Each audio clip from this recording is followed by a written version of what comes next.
Hey, this is Cole Vallis, Tommy Elliott, and Hush from the Fox TV show Gotham, and you're listening to SuperHouse. Everything you need to know, Batman.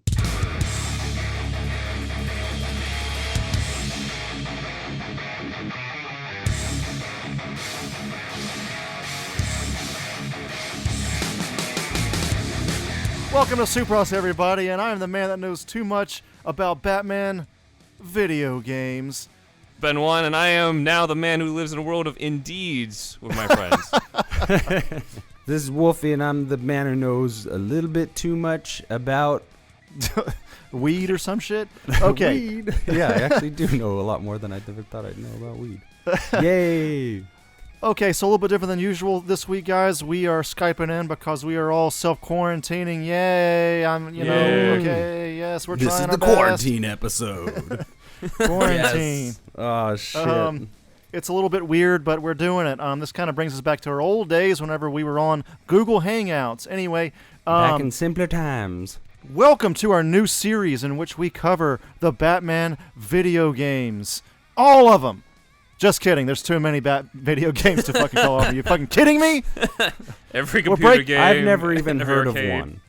We're breaking it up into 3 parts. In this first episode, we will be going over the beginnings, the retro gaming age of Batman video games, if you will. Who's Batman? And then Going in fresh. And then the next episode after that, we will be covering the Arkham series. All of those. There's only 4, so it's not so bad. And then in our third installment, Ben takes control once again to regale us with tales of the Telltale games. Ooh. Nice. So, starting off, let's get this out of the room here, the elephant in the room. Wolfie and I are gamers, but Ben, you're not so much of a gamer yourself, right? Not so much. I didn't really grow up with it that much. At most, I had a couple computer games that was like actually kind of close to what Telltale do, where they it's like an interactive movie. So I had Dracula Unleashed and Sherlock Holmes Consulting Detective. That was it, and I don't think that really counts. Cool. That counts for something. All right, so let's get into it. The first Batman game ever made was a 1986 3D isometric action-adventure game by Ocean Software, which was for the Amstrad PCW. These are old systems, guys. The Amstrad CPC and the ZX Spectrum and MSX.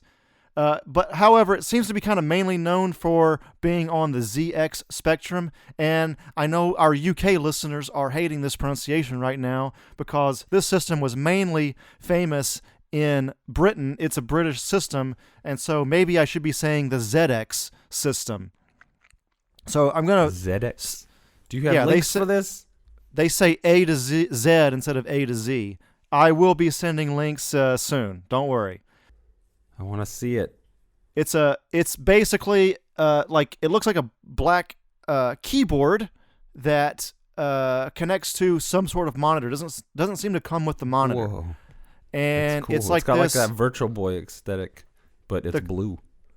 Or what I saw was black, but I'm sure there's different versions. Yeah, so this first one and the first few Batman video games were sort of mainly known to be on the ZX Spectrum, even though it was on a bunch of other systems as well.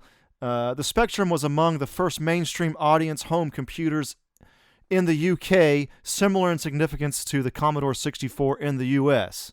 The introduction of the ZX Spectrum led to a boom in companies producing software and hardware for the machine, the effects of which are still seen. Some credit it as the machine which launched the UK IT industry.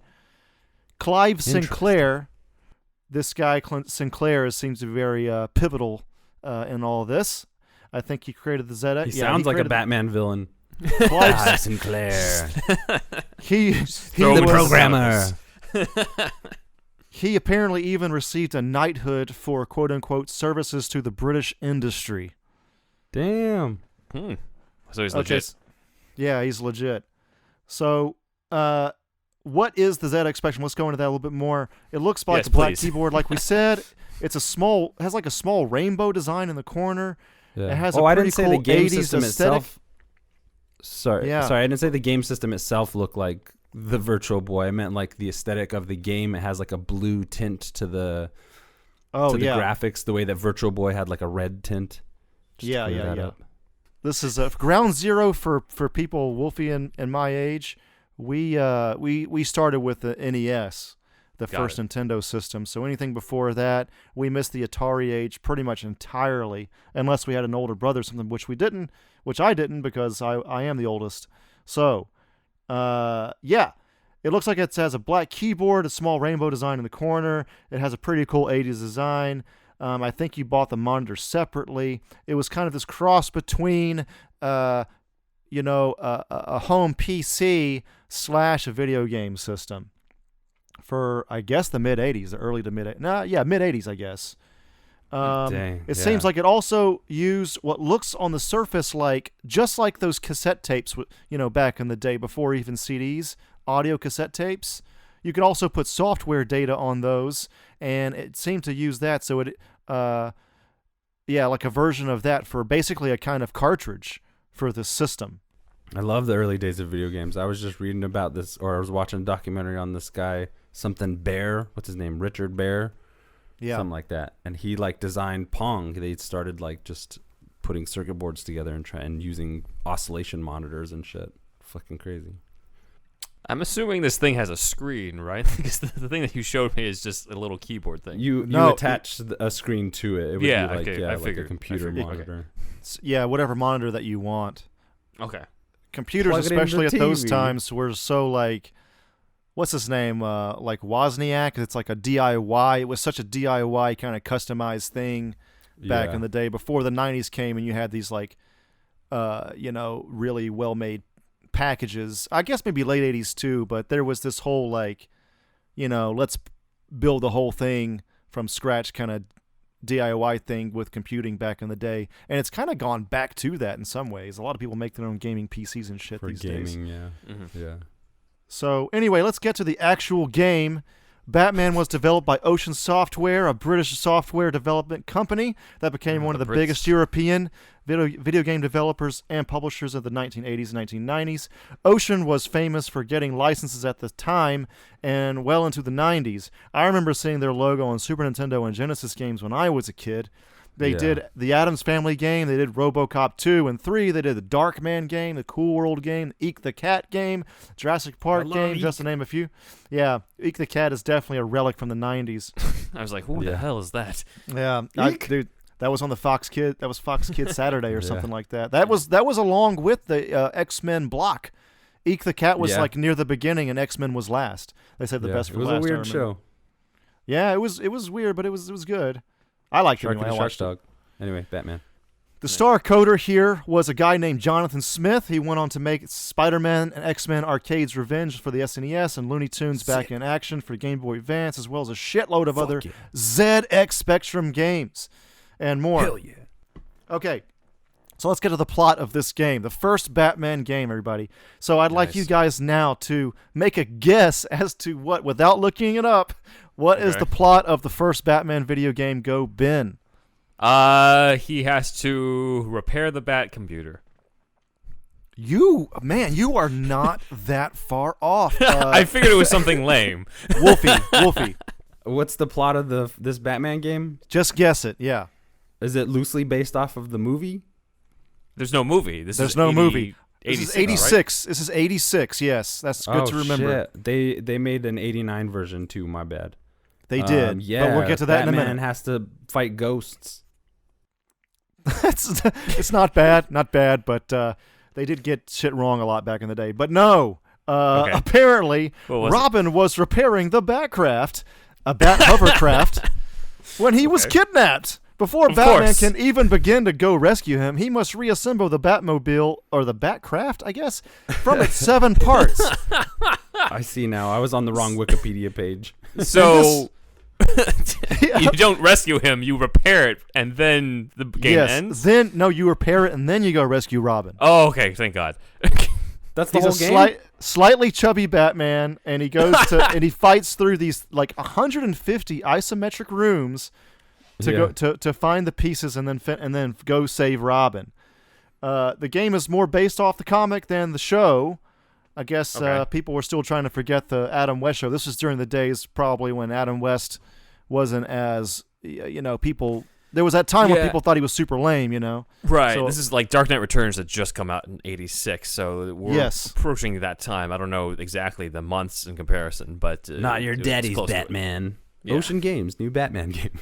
I'm going to send you a picture of this. It's known for having this chubby-looking Batman too. Take a look at this. Who you calling chubby? So yeah, the game was originally green and black monochrome, but I did find a lot of videos where there's other colors.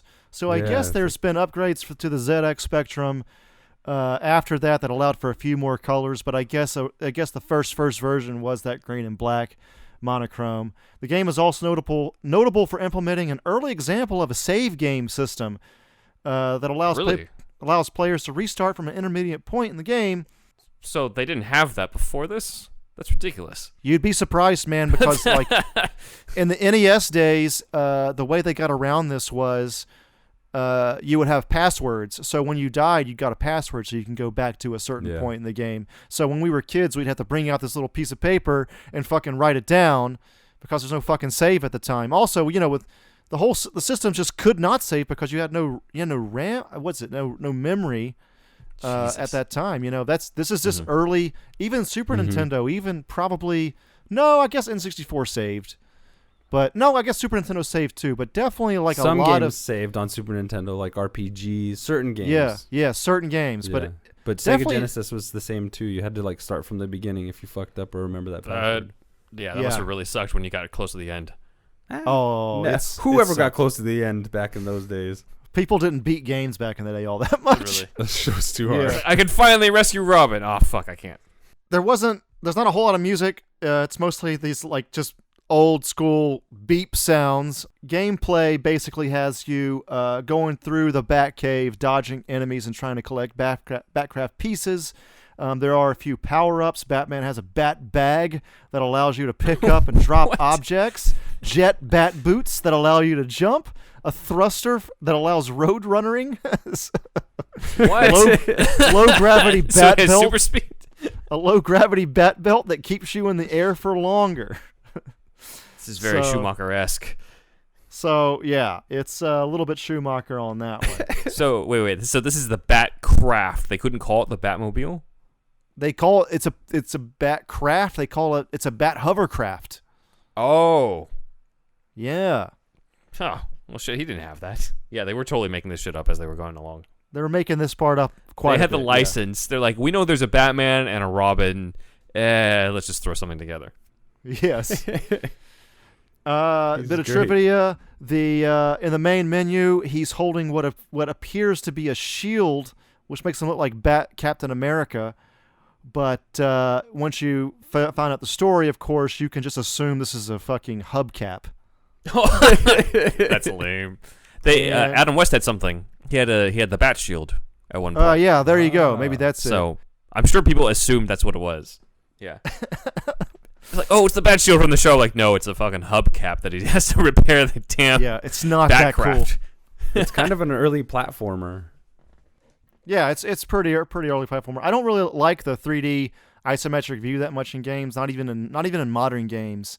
By the way, isometric essentially means it's a top-down view. You're looking down on the character, but it's up and at an angle instead of right over your character. So it's just the fact that it's at an angle. I just never really liked that a whole lot, and especially when you play these older games, the controls really aren't that great. So, like when you play these older games, it's like the part of the difficulty is the controls themselves. Yeah. I liked Haunting starring Ghoul Guy or whatever the fuck that guy's name was. Polterguy. That was pretty cool. Game. Yeah, I guess there's some gems here and there. I mean, even this one game, actually looks great, man. Some of these graphics are amazing. Some of these levels look awesome. It's funny, right? Because we're used to like we grew up console gaming, right, Wolfie? Mm-hmm. Right. So like we know nothing of this like early computer gaming. That's true. World. I never got Commodore or anything like that. I remember the first game system I ever played was Atari 2600, and it had that Pitfall game. Oh, and yeah. Smurfs was the very first game I played. Fucking Smurfs. I've never. My first game was Top Gun for Nintendo. Oh, nice. Yeah, and then we got an NES like about a year later. That was fucking awesome. Super Mario all day. Super Mario 2 all day. Yeah, once you For get to the that, all it's- day. I'm looking at these pictures from the game, and this is the weirdest looking Batcave I've ever seen. It looks like a vagina. Yeah. Everything's green or yellow. It's like I mean, it's all first the dungeons. coloring, and then it's just boxes. He's like just moved in. Yeah, they were trying their best, Ben. There's like rooms that have like Iron Maidens in them and fucking cages and eyeballs. There's a room that has yin yangs in it. There's a room that has teeth in the walls. This shit's weird. Pretty good. I've played it on emulator. It's okay for what it is, for the time period. It's fine. But the game was received well at the time. Crash is a game magazine back in the day. I think a British one as well. Gave it a 93%. Really? Your Sinclair. Best Batman game ever. There was a whole magazine named after Sinclair. Your Sinclair was the name. These are all British gaming mags, I think. Gave it a 9 out of 10. Sinclair User, this is another fucking magazine, gave it 5 stars and rated it as a quote-unquote classic. The game went to number 2 in the UK sales charts, behind a game called World Cup Carnival. One magazine said, "The Batman character, how can we put it? Just perfect. He looks just right in his cloak, which billows out behind him as he flips up and jumps about. If you leave him alone for too long, he looks disgustedly out at the screen at you. Disgustedly. Puts his hand on his hip and taps his foot impatiently, just like Rockford in Boulder Dash." Also, I guess Sonic might have stole this whole thing. I was just Sonic, gonna say. Really? Sonic does this whole exact thing in the Genesis, but I was anyway, just gonna say. the Was guy that ends afterwards? the guy ends the review with, fly down to your local bat shop and demand a copy of the game. You must be batty if you don't." If you show this guy Arkham City, his head would explode. Yes, exactly. My word!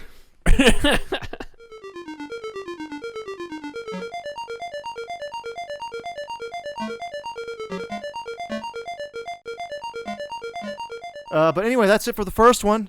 Moving on to the Alright. second Batman video game ever was called Batman: The Caped Crusader. Nice. So, 2 years after this very successful Batman game, again, it's the first one too, so it's kind of a low bar anyway, and it's 1986 gaming, of course, so let's keep that in mind. So Ocean Software wanted to do it again. Batman: The Caped Crusader is an action-adventure game developed by Special Effects Software this time, but Jonathan Smith is still on it, as well as Zach Townsend, Charles Davies, Keith Tenman, just to name a few. It says it's published by Ocean Software, so what this means is it's like producing versus directing, as far as I can tell. Again, I'm not 100% on this. Please correct me Right. at superhousepodcast at This one gmail.com or looks comment great, on us. too. But it's basically Special Effects Software, I think, programmed it, and then Ocean just fronted the money. Right. So anyway, and also Data East and Herb Software, ERBE, were also part of this for the North American release of it. Wolfie probably remembers Data East. E-SWAT. This was the second game ever, of course, but still not related to the movie just yet. As with many of the other Ocean releases, the Commodore 64 port came in a separate cassette and disc releases. The North American NTSC version was based on the latter. The disc version contained slightly remixed music and had different enemy spawns. Aside from sharing the same protagonist, the game is completely unrelated to the first game. This becomes a little too obvious once you take a look at it. The most notable feature of this game is that it has the comic panel look. This is probably the first game to have that. Nice. So you walk through a comic panel, you go through a door, and you exit out of another comic panel. That's cool. Very, Cool. very ahead of its time. This is much closer to what we would see in pretty much all the like 2D platforming video games. It changed the 3D isometric view as well to a standard 2D view this time around. A little bit better, I think. Actually, I like the style between the two. It's like crazy. You have these two very distinct Batman games that both, in their own right, I would say, look pretty cool.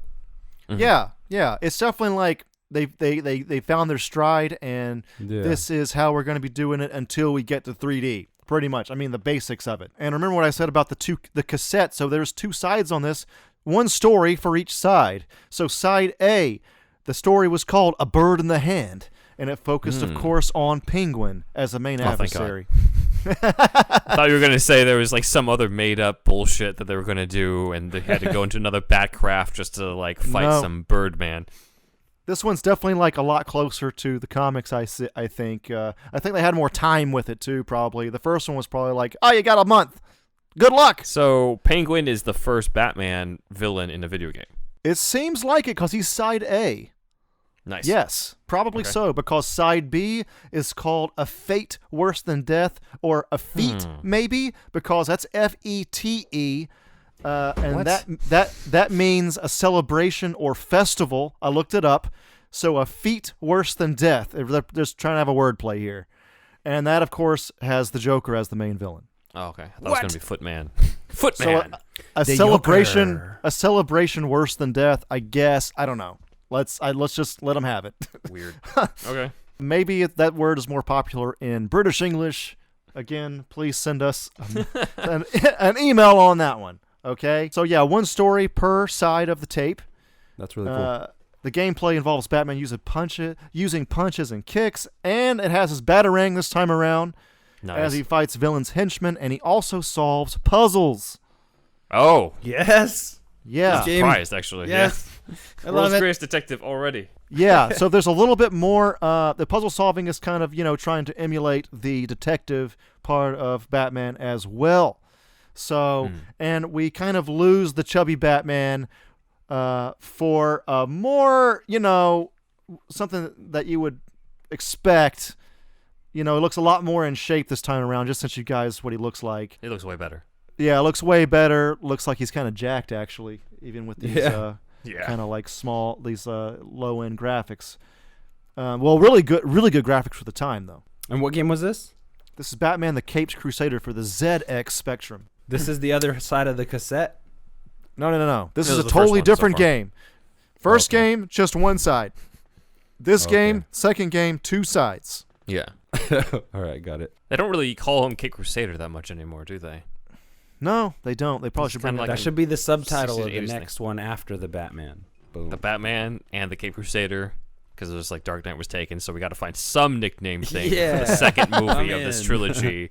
But don't do Dark Knight. Anyway, yeah, so the game did prioritize puzzle solving over hand-to-hand fighting, but there is also hand-to-hand fighting in that. This panel-to-panel aesthetic in video games would go on to be what wasn't really used a whole lot in a lot of other games, but it was used much later in Comic Zone for Genesis. Do you remember that, Wolfie? Yeah, that was a fun game. He would it was really 90s too, because he would rip through each panel. It would be really dramatic. Interesting game for sure. Yeah, that game was actually, if you were giving somebody a list of some of the best Genesis games, it's got to be on there. That was such a great game. Yeah, for sure. It did something that also it came with the fucking Nomad, the portable Genesis console. That did was it the come game with you got it? with it? So anybody who shelled out money for the Nomad got that game for first. But yeah, I don't know anybody who did that. I had a Game Gear. That was cool. But Game Gear taking a was chance cool on a new game peripheral, there's no shame in that. Did you That's a own great Comic thing. Zone, Wolfie? I did. I emulated Comic Zone a lot later, actually. I've only played a few stages, but I do remember the art quite a bit, and it was very Jim Lee, X-Men kind of inspired, maybe even a little bit of Image stylistically. Yeah, it was. I remember. I can't vouch for it being the greatest game ever, but I remember it being a lot of fun and really fucking cool looking. Your Sinclair gave this second Batman video game a 9 out of 10 once again, praising the colorful and expressive graphics. Huge fan. Yeah, for their own system, right? Computer Gaming World, that might be an American one, I'm not sure. Also gave it a positive review, praising the graphics again. Also, it said that the Atari ST's graphics were better than the Commodore 64's at the time. So there you go on that one. Since it was more of a puzzle-solving game, it actually turned some people off. So that maybe there was some people that just wanted just action. But it definitely had a lot of fans even despite all that. And it also had this review from Crash Magazine from January 1989. So this is just before the movie comes out. But what perhaps is most brilliant of all is that there are actually two games, one here, one substantially harder than the other, but both equally Brillsville. Brillsville, indeed! Look, it's Brillsville. A bird in the hand, the easier one, finds you trying to switch off a renegade computer, which is holed up in the Penguin's mansion. Well, What? a fate worse than death. Wait, a fate worse than death has you burrowing around the sewers of Gotham City trying to defuse 10 bombs planted by the Joker.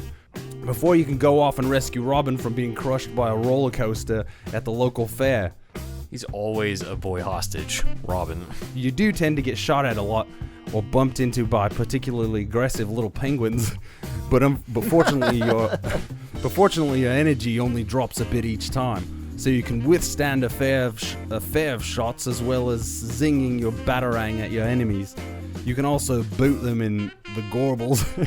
By pressing 3 buttons simultaneously. In the Goables, indeed! I told you it was clever. Okay. And as with the best of these games, there's always the next challenge. Where's the safe? Where's the security pass? Which flipping door does the lockpick unlock? That keeps you playing and playing and playing. So yet another triumph for Ocean, and without a doubt, special effects' finest achievement so far. I know what I want for Christmas. Woo! Nice. Very good indeed. Yes. Wait, so you're trying to Gotta get my accent game. you're trying to switch off a renegade computer in the mansion? You're not actually going up against Penguin? We gotta solve the problem at hand. I do appreciate the puzzle shit though, because that's like it's like carrying over the whole Adam West problem solver shit that happened whenever he was up against the Riddler. So I get it.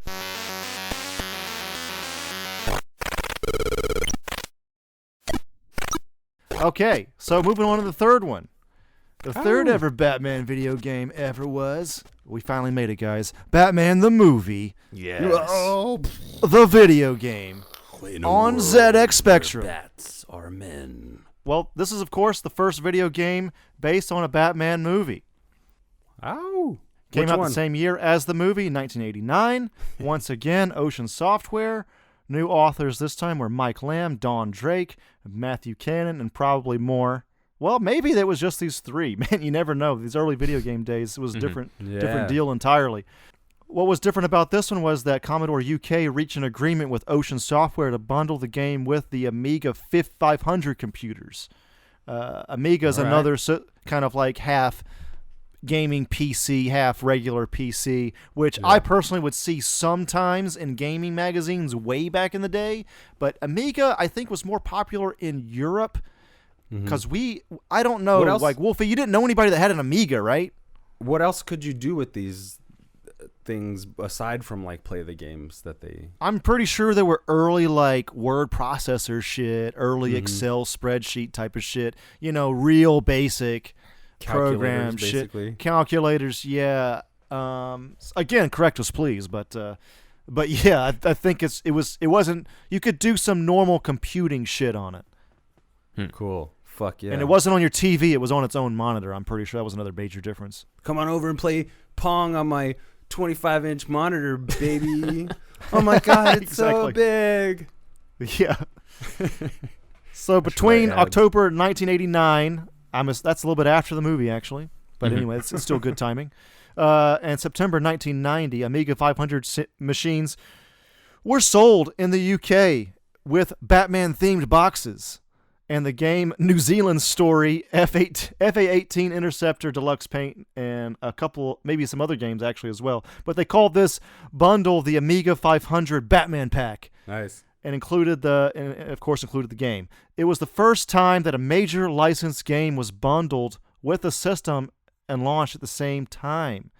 I actually find that kind of crazy to believe, but that's what it's early enough that maybe that is the case.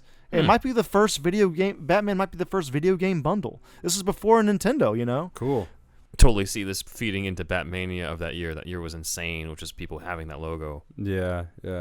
Yeah, exactly. That looks great, man. I would have bought it. I don't even know what half that shit does. Let's get it on.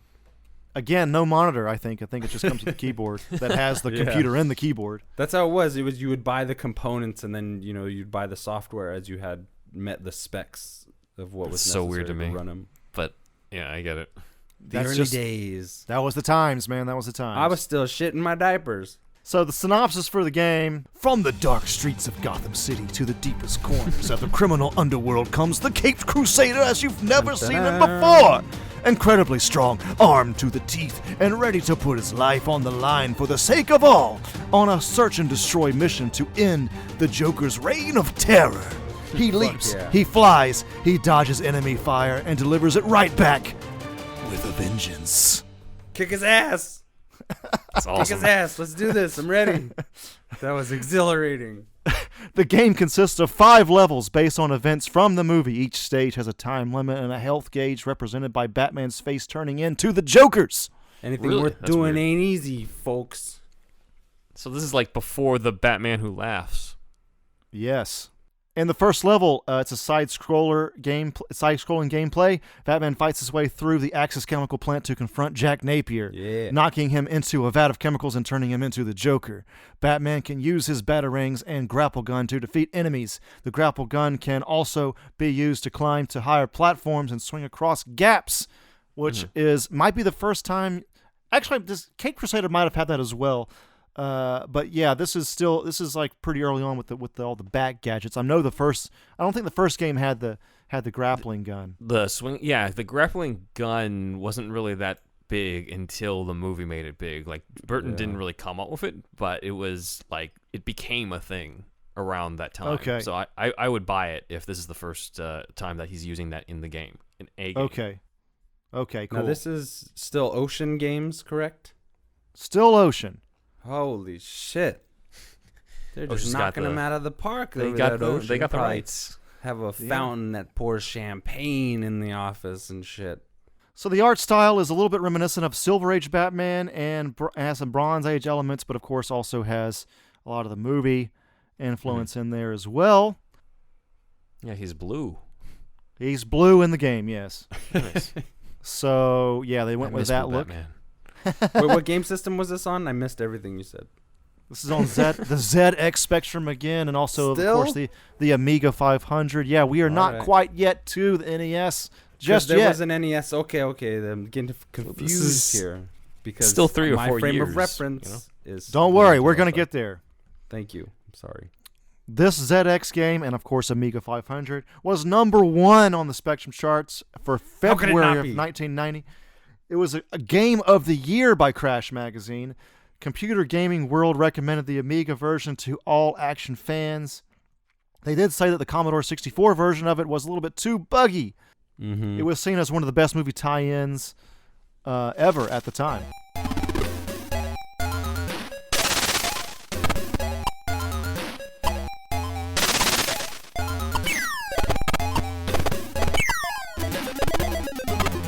Now let's get to the one that most people our age know, Batman the video game by Sunsoft for NES. For the regular Nintendo, the NES, whatever you call it, the Famicom system. Famicom. In Japan. Yep, Family Computer. That was the name in Japan. So, Ocean is no longer involved for whatever reason. I do not know why. They lost the license. Ocean. Something happened along the way here, but Sunsoft takes over. They make the 1989 release in Japan for the Famicom, which is the Famicom is the regular Nintendo, of course. And then a few months later, in 1990, they released the North American version.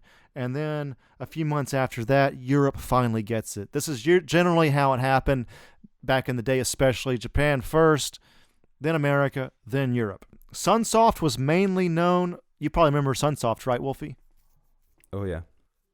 Sunsoft, I think, did Bomberman, if I'm remembering. No, that's Hudson Soft. Never mind. Anyway, they were really famous for making the Addams Family game as well, and a lot more others. But anyway, the plot in this one is the citizens of Gotham City are busy planning the city's 200th anniversary festival, but there is not much to celebrate. Crime and violence rule the city. After Jack Napier falls into a vat of chemicals and becomes the Joker, he now has terrorized the population by spreading poisonous DDID nerve gas all over town. Son of a bitch. The only man who can free the city from the Joker's evil clutches is the one and only Batman. The NES title is arguably the best known. It contains 5 levels culminating in a showdown with the Joker in the bell tower of the Gotham Cathedral. Nice. A number of notable DC Comics villains appear as low-level minions in the game as well, including How about this? Deadshot, KG Beast, Maxi Zeus, Heatwave, Shakedown, Night Slayer. The bosses are Killer kidding? Moth, Jesus, that's a deep dive. Those are deep cuts. device known as the Machine Intelligence System, the Electrocutioner, a machine known as Dual Container Alarm, Firebug, and of course, the Joker. There was a Genesis / Mega Drive version of this game also developed by Sunsoft. Hey everybody, it's Andrew. I just wanted to tell you about our friend Israel's retro gaming shop, RetroCo. If you go to retro-ko.com, you'll be able to see all of his retro gaming goodies. If you wanted to get that Sega Saturn hidden gem from back in the day, or if you wanted to get the Famicom disk system that you never got as a kid, or any other type of retro game that you were into, or import game, please go to retroco.com. That's retro-ko.com. And if you use the SuperHouse code Johnson's Ballsack, you'll be able to get a little bit of a discount at checkout. So please, once again, if you could just go to retroco.com. You can also go to facebook.com/retroco with no hyphen. That's RETROKO. You'll be able to find him on Facebook as well. If you were looking for that PlayStation import game that you never got, if you were looking for that Mega Drive game that you never got, or any other kind of retro game, any import game, it could even be European, Israel also curates bundles at RetroCo, and he'll curate that bundle just for you. So please, go check him out. If you put in the code Johnson's Ballsack at checkout, you'll receive a SuperHouse discount. Was it as good? It says, unlike the NES version, the plot is actually a lot more similar to the film. By the way, kids, back in the day, if you had a Super Nintendo game, and then you had that exact same game to come out for Genesis, it'd actually be a little different.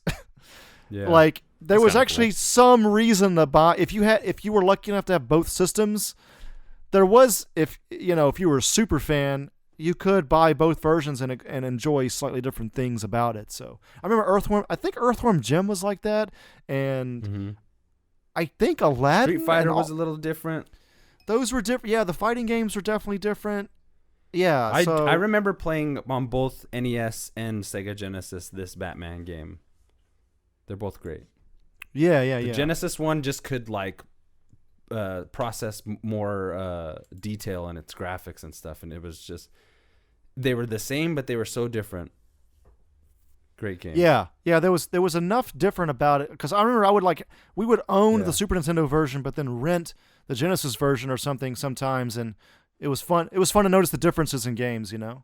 This was like the first of like the remake age, or the remaster kind of age in some ways, like going from 8-bit to 16-bit. It's really the same there was a little play bit of that, mechanics, but it's like it's so much more beefed up. And I think the Genesis one came out about like 2 years after the NES one, and it was just like, oh my god, hell yeah, Batman on Genesis, let's do this. It's funny And to it's a remember beat 'em too, up. like Genesis came out before Super Nintendo, but I didn't even really know about it in my kid brain until after I had a Super Nintendo. So Welcome to Kid Brain. yeah, my kid brain. So for kid brains, did you guys know who these different Rogues Gallery guys were, or were they just Hell like no. random dudes? Hell no, I especially barely knew this who time. the Joker was. That guy's Yeah. scary. This is really early on. Mm-hmm. So, yeah. Speaking of play mechanics, Wolfie, this game also famously has the grappling hook, and Yes. you can do a wall jump similar to what you would Yes. see in Ninja Gaiden, Yeah. which was very cool. Love the wall jump, love the wall hang, perfect for Batman. Great play mechanics, still Yeah. holds up. I He has always- the Batarang, the Bat Disc, he has a Bat Spear gun, and I think some more, but that's all I have listed now. But yeah, a spear gun, which is weird. I always appreciate any game that has like a swinging rope mechanic, throwback to Bionic Commando on the NES. Yeah. Such freedom in that kind of mechanic, and it's Batman, man. That's all you need to make Batman great is very simple ingredients. Exactly, and just use the utility belt. There's your power-ups right there. Let me swing. Sorry, this $2 Charles is hitting. $2 Charles. Okay, so also let's talk about this. This is kind of another elephant in the room. I want you guys to take a gander at the Batsuit here. This game, famously known for the purple Batsuit. Oh yeah, I've seen a recoloring of a really high end like Michael Keaton Batman, but they colored him completely purple. Yeah, like this, a Nico toy. NECA did it. Yeah. NECA. So they did. Yeah, NECA, and even Funko. I know you don't like Funko, but still, just to list the toys made for this, there are Funko and NECA have purple Batman suits. Regarding this, some say it was due to system limitations at the time. I don't buy that completely, but you do have a black background on some old-ass graphics, and you want a black background because you want to play Gotham at night. And then you're going to have a black suit character on top of a black background. It's just really not going to work with these kind of graphics. So it kind of makes sense that I don't know why they didn't go with blue or something like that, but I guess I just thought purple was a little bit more striking. So they went with purple. It's beautiful. It's pretty cool. It's cool. It's a cool little, purple Batman, you go. It's a cool nostalgia thing. Yeah, it's pretty cool. I'll accept it. I love it. For sure. I love it. On top of that, it was known for having some of the best graphics, some of the most detailed sprites on the NES out of any game at the time. So they did put a lot of work into this. The prototype version of this game had some significant differences. It had a 1-up icon, which it did not have in the final version. It had entirely different cutscenes, and these cutscenes were pixelated versions of Brian Bolland's panels of The Killing Joke. Nice. The last boss was Firebug. Again, instead of the choice of villains in this is weird. Instead of no Joker as the final boss. So I guess they might not have known the script for the movie. I don't really know what was going on, and I guess Firebug was popular in the comics at the time. I don't really know what's going on there. You got guys like KG, and he's hard to hit with a battering. Like, what the fuck? They changed that to better reflect the movie at least a little bit more in the final version. So yeah, in the final level, spoilers, but this game is like 30 years old or more. Wait. You pummel the Joker into submission in the NES version, and then Batman chucks him off the cathedral rooftop, and which is kind of out of character, but that's what happens in the game. He has more of a hand in that Joker's death than he did in the movie. Yes, exactly. So they wanted to be more badass, I guess. I don't know why, but that's what they chose. I think they weren't really thinking about the no-kill thing at the time. Fuck yeah. So, yeah. Yeah. Bad guys get got, boy. I mean, it wasn't really established in the movie either, so they're just like, all right, whatever. He threw Ray Charles down the fucking bell tower, so. Yeah. He didn't want to dirty his hands. Sometimes you gotta get dirty to get results. Despite the changes from the movie, the game was well received. The NES version had mostly positive reviews. All Game editor Brett Allen Weiss called the game, quote-unquote, one of the best superhero games for the NES. I don't know how many there were at the time, but I guess there was more than one by this time the NES came out. They also considered this game to be one of the most difficult games released for the NES. That is correct. You find this happening a lot with Batman games for some reason, especially at this time. They're all kind of hard. You just had to like hone your fucking instincts, man. You had to get good to get further along. I don't remember ever beating a whole lot of games back in the day either. You know, you would first game play I a built game. Was... Yeah, sorry. Go ahead. Go ahead. What was your first game? First game I beat probably just by myself was Metal Gear Solid 2. Damn, Sorry, PS2 level, PS2 days. Damn. PS1. Yeah, but up until that, I was just playing casual, and I beat that shit, and I rubbed it in my brother's face because it was his game, and he had yet to beat it. First game I beat was Bugs Bunny's Crazy Castle for regular Nintendo. Hell yeah. Anyway, moving on. You're the Because- man. Because that's not The cool man. at all. Okay. I actually never owned this game, Wolfie. Did you? Yeah, hell yeah. Definitely. I had the rented it, but I cartridge didn't on own it. Genesis, and probably didn't have it on NES, but I definitely played a lot of this game. It is hard. Yeah, it was tough, but I remember liking it. I just didn't own it. So the game is also known for having some of the best soundtracks on the NES. It was composed by a guy named Naoki Kodaka. And this is the one that has the Streets of Desolation song that I was familiar with. Okay. Well, I didn't know there were two 89 Batman movie video games. Dude, they sold the license all over town, man. There was a lot going on with that at the time.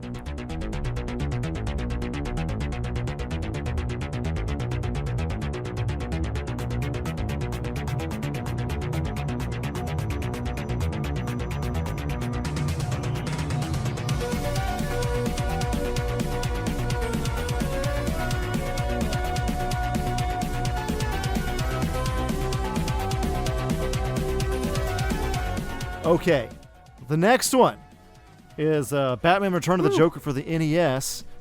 What? The original Return of the Joker. The Return Does of this the Joker, man. Does this have anything to do with a comic book of the same name, or anything happening on TV at the time? It had nothing to do with the movie, and it was trying to be more closely related to the comics, but I don't think it's really based on any particular comic storyline. Cool. It says that it's entirely self-contained. Cool. Fuck yeah. Whole Batman adventure to uncover, folks, if you have not yet. Batman drives the Batmobile and the Batwing from the 89 film, though, in this one. I think it was called Revenge of the Joker instead of Return of the Joker for the Sega Genesis version. Again, there are always some differences between releases. And then there's a completely different version of this game also for Game Boy in 1992. So, yeah, they're all different. But this game is also made by Sunsoft. This game is one of the most technically advanced games for the NES. Some of the best graphics of it out of any game for the system. If you can take a look here, great cover too. The Joker has Batman symbol in his eyes. Yeah. You have a That's blue terrifying. you have a gray and blue Batman. Look at this background. This Joker's in good. this like weird machine thing. What But- the hell? It's like a level of Metroid. Yeah, but I mean, for NES, this is really, really good, I think. That also looks like Brian Boland Joker again. Yes. If you click out of that picture, you will see the cover to this game. And yeah, very creepy. I actually do not remember this as a kid. Wow. What the But, hell? Game Boy had really great cases, by the way. They did. I think this is just the regular Nintendo case you're seeing here, though. Oh, okay. Off the website, there was a. That's the one I clicked. Sorry. So did they explain what Joker was returning from? Well, Ben, I'd like you to read this. This is the synopsis for the game. If you have any accents in your up your sleeve, I'd love to hear Depends it. on what is in the thing. Let's see. This is taken from the NES game manual itself. Precious metals are mysteriously missing from Gotham City mines. One of these metals is a highly toxic composition which is used to build explosives for missiles. Gotham City police have exhausted their resources and frantically called to Batman for help. He knows the scheme can only be the insane workings of one criminal mastermind. The Joker has returned. We got you, Great. son of a bitch. We need Gordon saying, "We got you, you son of a bitch." I just said it. Batman must follow the trail to the Joker's secret hideaway before it's too late. It won't be easy, though. The Caped Crusader must use his new arsenal of weapons to defeat the Joker's evil henchmen and rely on his acrobatic strength and wit to overcome the obstacles that block his way. Gotham City is relying on you to stop the return of the Joker. Nice. Look at this box art. It's beautiful, man. I love it. Yeah, it's amazing. It's a good one. It's good. Sunsoft's FME 7 mapper chip was used for this, which is apparently, back in the day, you could upgrade the hardware in the software. If anybody remembers the, what do they call it, the SuperFX chip they used in the Star Fox release for Super Nintendo. You know, if you had a cartridge, you could actually up the graphics a little bit within the cartridge if you spent the extra money on that. Right. So I think that's what they did for this, which is why the graphics look so good for the NES especially. So it was pretty common in Famicom cartridges within Japan, but this was never used on international releases until this game. So that part is a little bit of interesting trivia. Also interesting trivia, within Japan, this game is actually known as Dynamite Batman. I do not know why. It's just a name. Dynamite? Yeah. Because he is dynamite. It's a side-scrolling game. Dynamite you defeat Batman. 5 bosses, 5 levels with 5 bosses. Batman is armed with a utility belt once again. You collect various types of icons throughout the stages in order to shoot different types of batarangs and projectiles. Batman only has one type of batarang in the Game Boy version, though. The console version of the game uses a password feature. Again, passwords, guys. Passwords. No saves. Yeah, that Game Boy cover is beautiful, man. The blue and the gray and the white and the Joker. The Game Boy version allows you to select the player. Allows the player to select the level at the beginning of the game as well. So that was always cool. That was what was cool about Mega Man games. So you can kind of choose which order you wanted to go in, which was not super common at the time.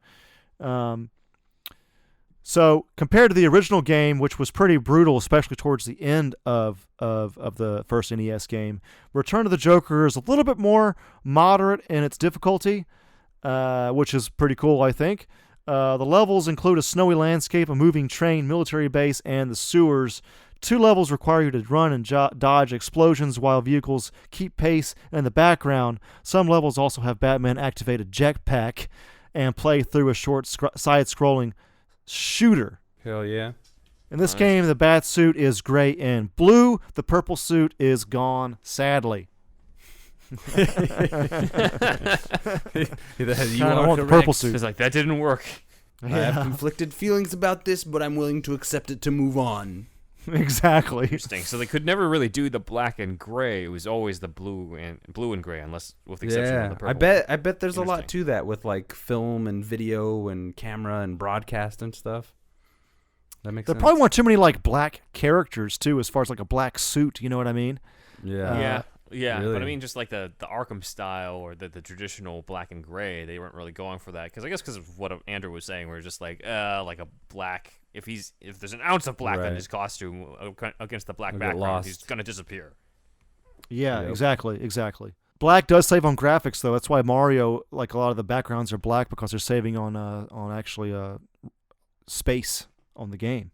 But yeah, anyway, that's very practical. EGM, Electronic Gaming Monthly. That was my personal favorite gaming magazine back in the day. Oh yeah. Sorry, Game Pro scripture. fans. That was the tome of wisdom. EGM was the shit back in the day. I looked forward to that coming in the mail every. It was heavy. Yeah, it was especially thick. EGM was so popular. They had EGM 2. They had 2 magazines. They were that popular. It was delicious. Yeah, very good. Although they were copying Famitsu Weekly in Japan at the time quite a bit. Which is fine. Issue number 28, they gave it an 8 out of 10, saying, "The Joker is causing trouble in Gotham City, and there's only one body-stocking wearer who is superhero enough to stop him, the Batman. There are 20 platform levels to beat, and though the initial difficulty level is set quite high, the gameplay is addictive enough to keep you coming back. All in all, a first-class game." I never thought body stalking would be a description for Batman. They really body shoehorned stalking knight. That lame costume description in there. Batman is back. That's like next to saying like your favorite character that runs around in his pajamas, you fucking man children. It just sounds like somebody who doesn't know anything about Batman. He's like, I don't know how to describe him. He's in a fucking costume. Yeah, we'll just call him body stalking. That escalated quickly. Do you like him or not? Jesus. Yeah. Hey, if you heard Batman, you know what I'm talking about. Here's your stupid game. Go run home to mommy. Get a job. The other reviewer said EGM would have several reviewers on the game. This may be one of the things that they copied from Famitsu, but they had this whole like column of like these review blurbs with like a paragraph, basically a paragraph from each reviewer, like 4 or 5 guys. Who was Sushi X? Anyway, oh yeah. The other guy says, Batman is back, but he's had a facelift this time. The title could easily be called anything if the main character didn't look so much like Batman. The batarangs are gone, and now one of my favorite heroes is strutting around with lasers strapped to his arm. Not bad, just not what I expected. I think that was from Sushi X, actually. Look up Sushi X, guys. That was a fucking thing back in the day. That was for the Batman. Which game was that for? For Batman Return of the Joker. NES. By Sushi X? That second one was, yeah. I think so. God, how old was Sushi X? That guy dude, was a legend. I still don't know who Sushi X is. I think that was... legend. Yeah, that was a fun, like, mystery reviewer they had all the time back in the day. Right. What was the other popular publication at the time? Well, I have a review from GamePro right here, from December 1991. They gave it 4 out of 5. More often, actually, you know what? Here you go, bro. Check this out. I want you to read this one from GamePro magazine. More often than not, the sequels to classic games just don't stand up to the original. Fortunately, top-of-the-line graphics bring Batman Return of the Joker to life as an original saga whose smoke and guns deliver different, and in some places more, bang for the buck. We've got just one complaint. Why give the game endless continues in a password system? This is one of the best NES carts of the year, and that's no joke from Earth Angel. Nice. That accent's great, man. Clearly, Earth Angel forgot of the many, many comics where Batman had to stop Joker by the password system. Exactly. Oh, I didn't get that while I was reading it at all. Famous one. Same guy once again, Naoki Kodaka, made the music for this game. Oh, nice.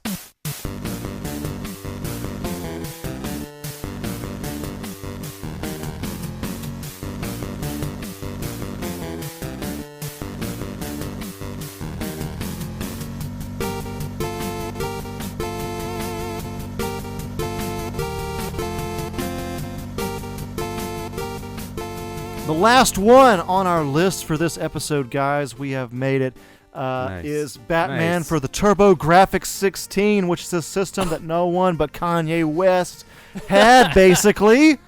Oh my God. I say Kanye West because he apparently joked a few years ago that he was going on to name his album TurboGrafx-16 because he loved the system so much growing up.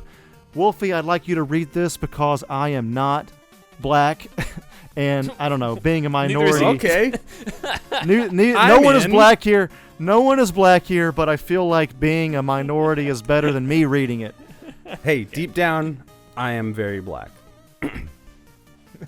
My next album is titled TurboGrafx-16. As of now, Kanye West, at Kanye West, February 27, 2016, Twitter.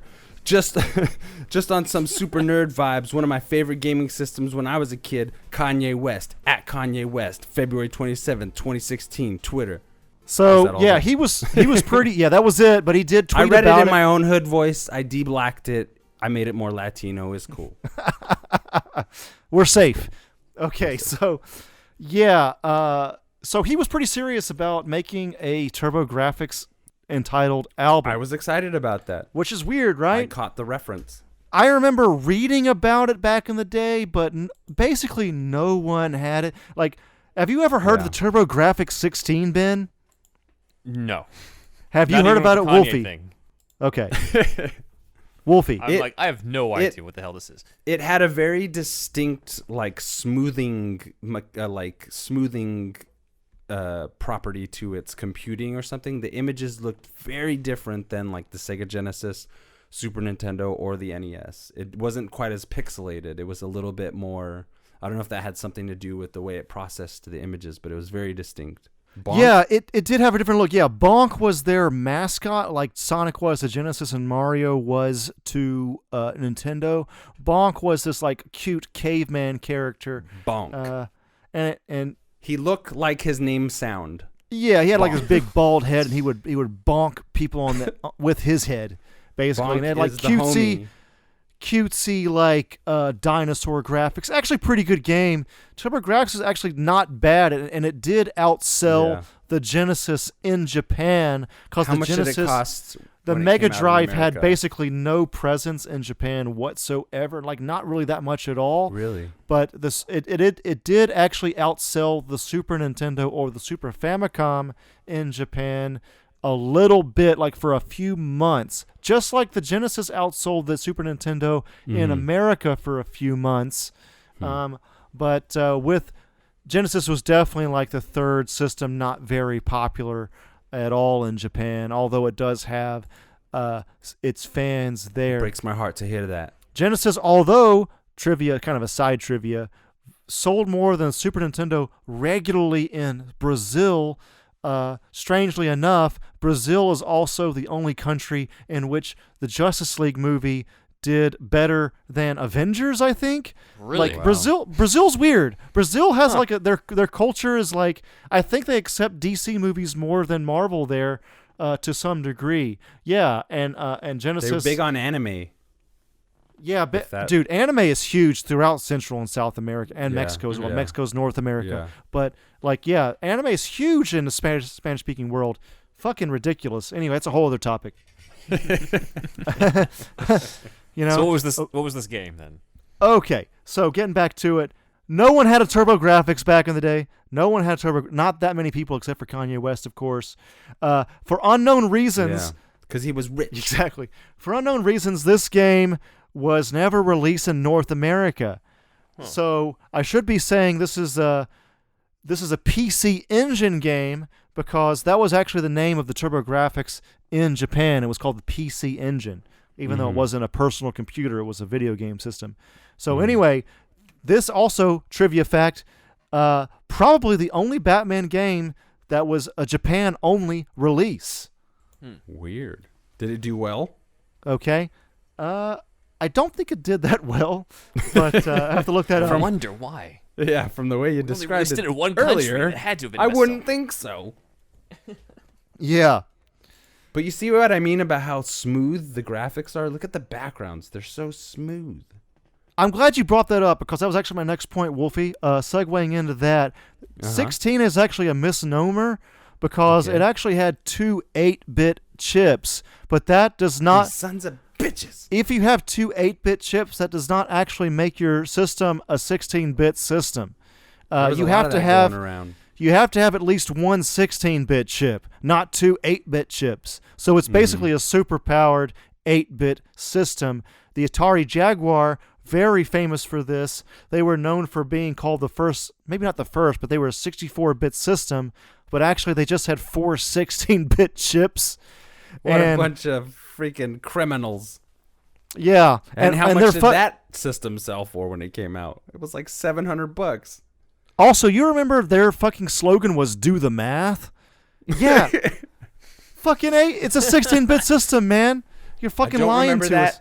but I knew I didn't trust them to begin with. So yeah, it was basically a turbocharged 8-bit system, which is fine. But yeah, this really speaks to how the 90s were all about those bits. And people talked about the bits. Who ain't about those bits, baby? They were always talking about bits until PS2. People stopped talking about bits at the PS2 level because I remember when PS1 128. comes out, they were still talking about 32 bits. Sega Saturn also 32 bits. N64, it's in the name, 64 bits. So bits were bits big at this again. time. Bits were very big in the 90s. Yeah. Very big. Dreamcast was supposedly it was like 128-bit, right? I saw early ads. Like, Yes. kind It was marketed kind of that like way. PS2 level graphics. Yes, You're you're like, right. all right, where are we at now? 1080-bit? How many bits are we at? I don't know. The bits are, I don't even know what the bits are now. Who the fuck knows? Who are you anymore? calling a bit? You're a bit. You're a bit. So I think we're How running many- this into the ground. So anyway, this is Sunsoft's final game. This game is also made by Sunsoft. The game was tied into the movie, Hell but yeah. we're saying based on a little bit loosely here, because it does have the games it has the film's locations a little bit like kinda, but it doesn't really have a plot. There's basically no plot for this game. Mm-hmm. So what are the loose connections of the movie? You said it kind of has the locations. Okay, so it has 4 levels, which have 12 stages. So I guess 3 stages per level. This is on the TurboGrafx-16? TurboGrafx-16 / PC Engine. Yeah. The Cathedral level was actually only had 1 stage. It was the last one. Batman must collect the beauty products that were used to poison people by the Joker. Okay? That's the first level. Second level, Flugelheim Museum. Batman must clean up the museum's paintings that were stained by the Joker's henchmen. Damn it, Joker! I gotta scrub all the floors. Please tell me there was like an 8-bit or 16-bit version of the Prince song playing right then. That's beautiful. Oh, probably not. It's not. That's all. Where does he get those beautiful toys? In text. Hail the new king in town. Anytime you heard a voice back in the day in a game was like a fucking event, right? That would you would not hear voices that much. Third level, Axis Chemical Factory. Batman must connect bombs to blow up the factory on the X's marks to blow up the factory. I guess he's blowing it up. That makes sense because he blows it up in the movie. Oh right, yeah. I think I kind of forgot about that, but yes, that is what happens, right? Yeah.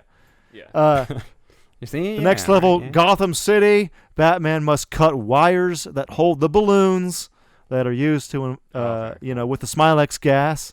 I think he's controlling the Batwing in this level too. I'm pretty sure. Pretty faithful adaptation. Yeah, it sounds more faithful than the actual Batman '89 games. True. And then the last level, the Cathedral, of course, Batman must defeat the Gymnast, Joker Goon, Lawrence, and the Bell Tower Joker Goon. And then he must finally confront the Joker as the last boss. Wait, so they actually named him Lawrence? Yes. You know why? Because he asked in the museum scene, he says he asked Lawrence to turn on the boombox to play the Prince music. Yeah, it's that guy. It's the guy with the handlebar mustache. That's amazing. Yeah, that's awesome. I'll send you the link right now. Amazing attention to detail. It's pretty good. It does have that like PC feel to it though, in the way that they've structured the levels, the way you kind of looking at it. It took up the entire 4:3 aspect ratio of the screen. Yeah. The thing about this game though, it kind of feels like they were making another game, and then it got like, hey, we got this Batman license, so let's just slap Batman. Let's change the character to Batman and the villains. Okay. But the rest of it kind of feels like, all right, I don't know, like the level design kind of feels like an afterthought to me. Okay. But it's kind of an action puzzle game. Put a cape on a guy. Some people say it's actually like similar to a Bomberman game as well. Right. Another game called Crater Maze. Like it does. I don't know. It just feels like they kind of changed. And now something from another game's engine or something. This camera angle is top down, but not isometric. This is like a flat plane. Exactly. This is not isometric. Yeah, and I seem to just find that was a more of a PC thing. It really took use of that space in a lot of early games that way. But when you got to console, I'm just saying, it seemed like the new dimensions started to become more apparent. Yeah, motherfucker. It says that originally it was going to be more of an action 2D platformer, more similar to the NES version that we have seen and the Game Boy and the Genesis version, but. It says that versions that Sunsoft worked previously, this prototyped version was shown in a Japanese gaming magazine, but for unknown reasons, the game ended up being this completely different, weird action puzzle game. I don't know why they did that. Okay. Hardcore gaming. I can excuse the puzzle stuff because, world's greatest detective type shit. That's true. It should be in there. It should be. It should be in there, but it seems just too similar to other kinds of games. I don't know. I just feel like there's something where they didn't have enough time, so they took elements from another game or something. I don't know what it is. Something about this this game is fishy to me. It's fishy. To be fair, actual puzzle solving would probably be a little closer to what Batman would do than collecting 500 Riddler trophies, as he will later on. Ooh, that's true. Shots fired. I'm out of here. That'll be in the next episode, but yes. Just kidding. Woo, let's do this. Hardcore. Steady. Heated up. No, but he's got a point there. There could be a good balance. But you covered that, I think, Andrew, later. Exactly. Yeah, thank you, bro. HardcoreGaming101.com said that this PC Engine Batman game is not bad, but every gimmick in it will be exhausted long before the game's many levels are completed. While the previous installments don't outstay their welcome, this one gets boring even before it's half over. Now that shot's fired. Honestly, this one I feel like I'd love for the Japan only release to be the better Batman game, but it's really just not the case. The NES game was a dump. Really superior. It was a dump, you can tell. There's no way to upsell it. You can try. I mean, there's a reason that they kept it only in Japan. They were like, it's not good to release internationally, you know? Yeah. Weekly Famitsu magazine, which is what EGM has copied. EGM copied this magazine called Weekly Famitsu. Okay. A lot, but that magazine gave it a 63 out of 100. So kind of like, okay reviews. I played this game myself via emulators. The game is, if you buy it for TurboGrafx-16, which I do have now, thanks to, by the way, RetroCo. I actually did I bought a system through our fucking sponsor. If you've listened to episodes in the past, I did buy the TurboGrafx, or PC Engine rather, Japanese version. So I own one now, but I don't own this game. This game is like well over $100. Retro gaming market's getting fucking crazy lately, by the way. But Nice. Yeah, I don't know who the composer is, but it is actually known for pretty decent music.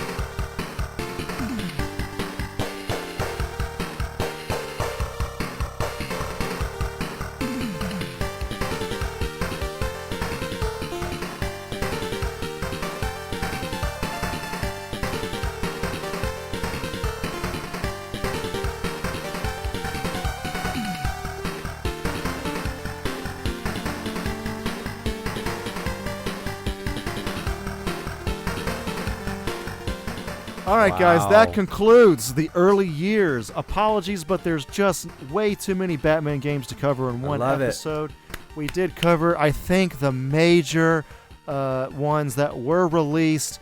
Next time, in our next episode in this ongoing series, we will go over the Arkham games. But just before you say I didn't mention any more, I didn't mention enough, let me get these out of the way. I'm sorry I didn't mention Batman for Game Boy, Batman for Genesis, Batman Returns in 1992 for almost every system at that time, Batman the Animated Series for Game Boy, The Adventures of Batman and Robin for Genesis, Sega CD, and SNES, Batman Forever in 1995 for almost every system at that time, The Adventures of Batman and Robin Activity Center for Windows in 1996, Batman Forever, the arcade game.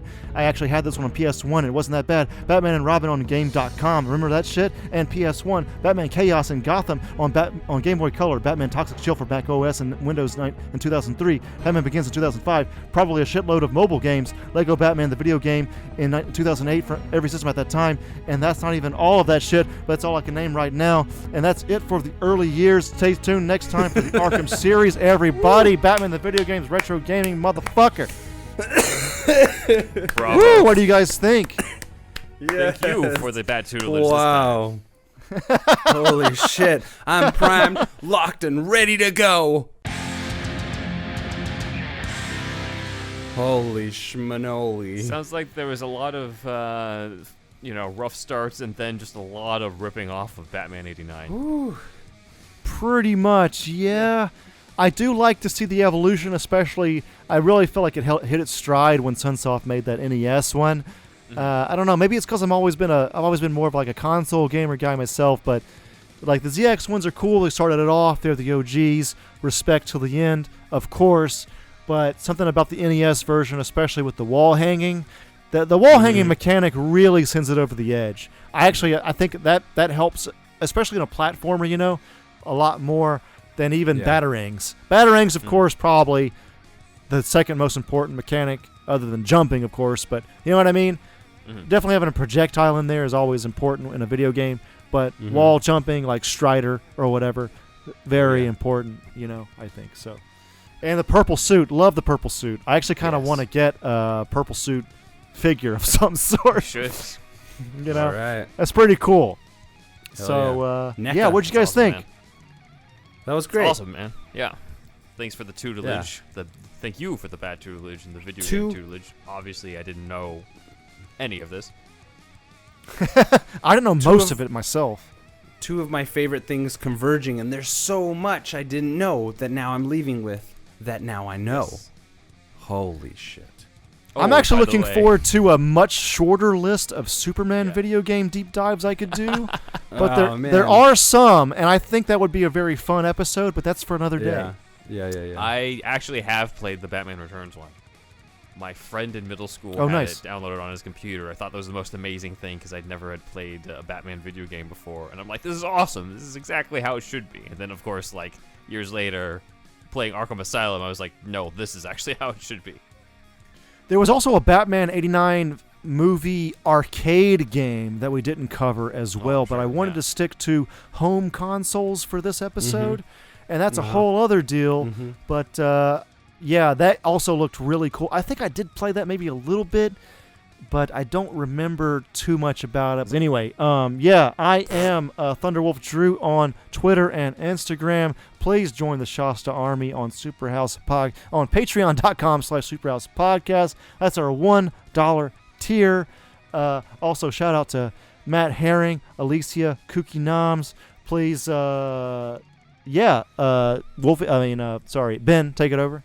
Yep, and to continue that list of our supporters through Instagram, Believe Land Management, that's my representation, The Animated Batman, Alter Bra P04 Gaming, this episode especially is for you since you're a huge gaming fan, also Cult of the Batman, as well as all of the different people who are participating in the Cult of the Bat challenge that he started, so who have now started following us, so that is Art by Colin, Shivering Melody, Vampire_Batman, Gotham Dark Fox Love 8, Bat I Totem, and sign_of_the_bat. That is sign spelled like Seinfeld because he combines Seinfeld memes with Batman. Very niche, unique page there that I appreciate. That's pretty and funny. I'm sure Wolfie appreciates as well. So those are our list for this episode, and I am Ben Juan Ryder on Instagram, but I spend way more time on the Superhouse Pod Instagram. That is Superhouse Pod, as well as the Superhouse Pod Twitter.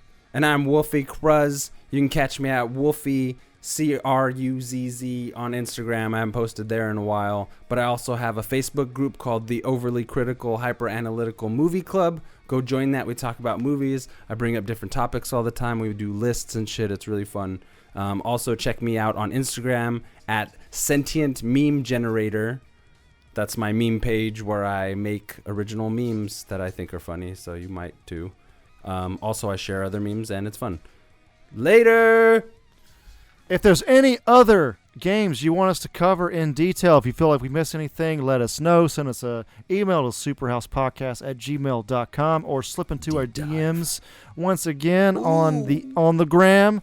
Superhouse Pod there. Ben mainly heading that one up, doing amazing shit there.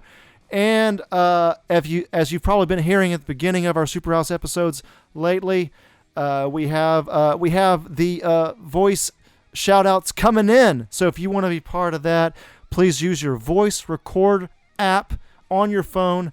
iPhone has it. Droid has it. Open that up. Record something like Superhouse is awesome. I love Superhouse. Fucking love Superhouse.